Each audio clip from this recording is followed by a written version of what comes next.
Give us 10 minutes, we'll give you an explanation of world events. I'm Carl Azus for CNN Student News. First up this Thursday, struggles in France. Authorities there have cleared out the jungle, the nickname for a massive migrant and refugee camp that had swelled in the French port city of Calais. Many of the people there were from war-torn, violent, or impoverished countries. They've streamed by the hundreds of thousands into Europe, and the jungle formed because Calais is just miles from Britain, the country where many of the migrants want to start over. But European Union rules say they have to apply for asylum to stay in the first European country where they set foot. So authorities in France are trying to resettle them there. Part of that process involves clearing out camps like the jungle, where living conditions were terrible and French officials say crime rates were uncontrollable. But other camps are growing in several other places, like parts of Paris.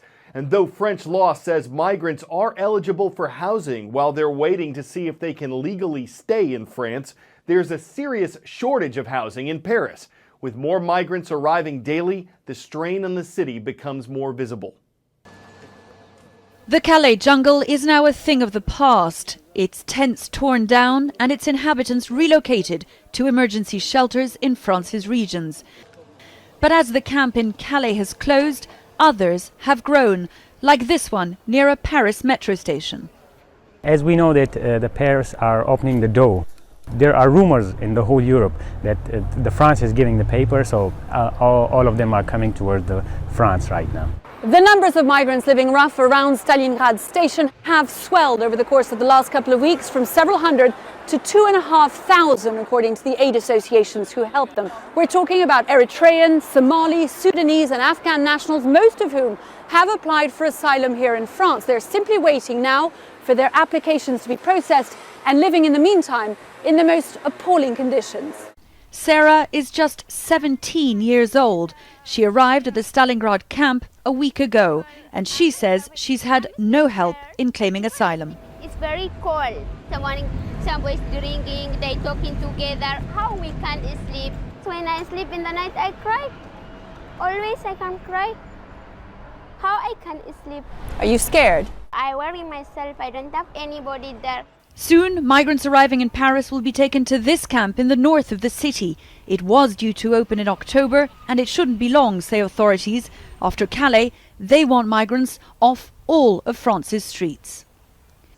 Stalingrad is to be cleared by the end of the week, its tents torn down and its inhabitants relocated to emergency shelters in the greater Paris region. The question is, how many more will be drawn to the streets of a country that now appears to be offering more than just its streets? Melissa Bell, CNN, Paris.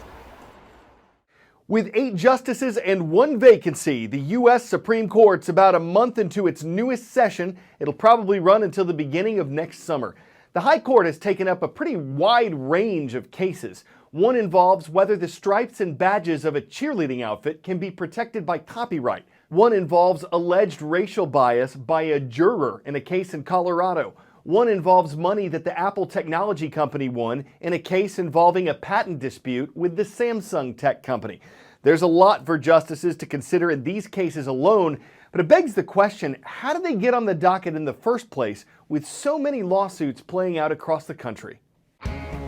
For the Supreme Court, the big issue is often what cases they hear as much as how they decide those cases. The justices get thousands of petitions every year asking them to hear cases, but they only agree to decide about 70 of those cases. The main reason the justices take a case is what's known as a split in the circuits. There are 13 circuit courts of appeals, and sometimes 2 of those circuits address the same issue and come out differently. In almost all those cases, the Supreme Court agrees to decide the case. Now, what kind of cases do they take? The Supreme Court only deals with federal law, so they will only decide cases that involve interpreting federal laws or cases that involve the U.S. Constitution, which is the ultimate law of the land. Sometimes the justices do what's called strategic voting. They think, I think this lower court decision is wrong, but if I vote to hear this case, my colleagues will make the law even worse. So I'm going to vote to leave the case alone rather than risking a bad Supreme Court decision that could last for decades. We often hear about 5-4 Supreme Court decisions, but it's always worth remembering that it only takes 4 justices to make the most important decision of all, which is to hear the case in the first place. Farming the wind. America's first offshore wind farm is about to open. These large turbines will be located about 3 miles off the coast of Block Island, which is south of Rhode Island. The cost to build the project, $300 million. These turbines are huge, almost 600 feet tall from the bottom to the tip top of the fan blade. It took a while for people to get behind this project. Some fishermen were concerned about the impact on their industry. The Kennedys, a prominent American political family, were concerned about how the turbines would look. You can see some offshore wind farms from the beach. Most of the world's offshore turbines are in Europe. Leases for the American ones were issued by the Department of the Interior, which oversees U.S. land management and conservation. These turbines will start whirring this month, and their developer estimates they'll reduce Block Island's electric rates by 40%. Well, we are 5 days away from the election that will determine America's next president. Election day is Tuesday, November 8th.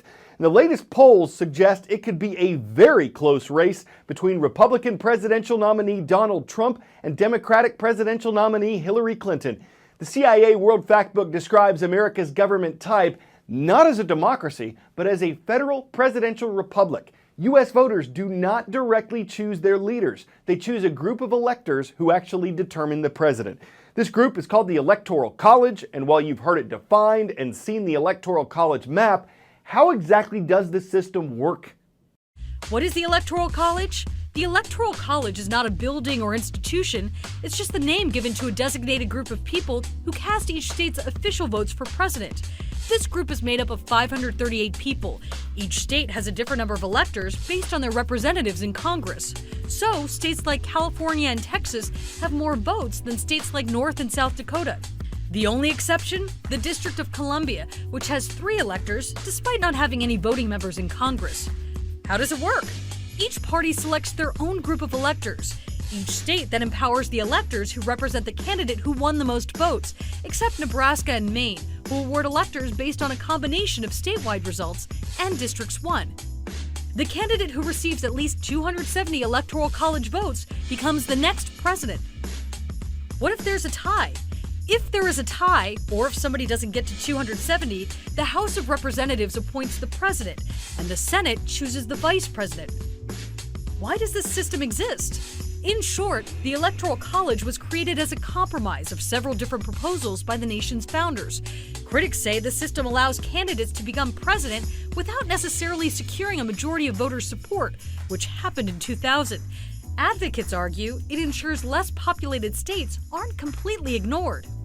How are these people selected? The electors are chosen by their political parties in each state. The only rule is that they cannot currently hold office. Can an elector ignore the popular vote? Yes. It's called a faithless elector, but it's rare and it has never affected the outcome of an election. Some states require formal pledges enforced by fines and possible jail time. But historically speaking, members rarely depart from the will of the people.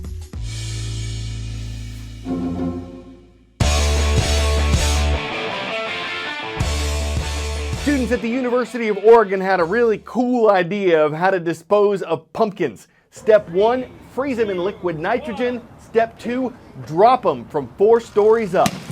Bam! The hypothesis was that once these gourds were chilled to a temperature of negative 321 degrees Fahrenheit, they'd shatter on impact. Good call, y'all. Plus, while it might not beat pumpkin pie, pumpkin pancakes, pumpkin spice, or pumpkin cookies, it's clear they had a blast breaking pumpkin glass. Might put a chill in your bones to have to clean up all that frozen fruit, but they had a fine time making it. Stemmed from a really gourd idea, and if it grows on enough people, it could entertain nitro generations. I'm Carl Azus for CNN Student News.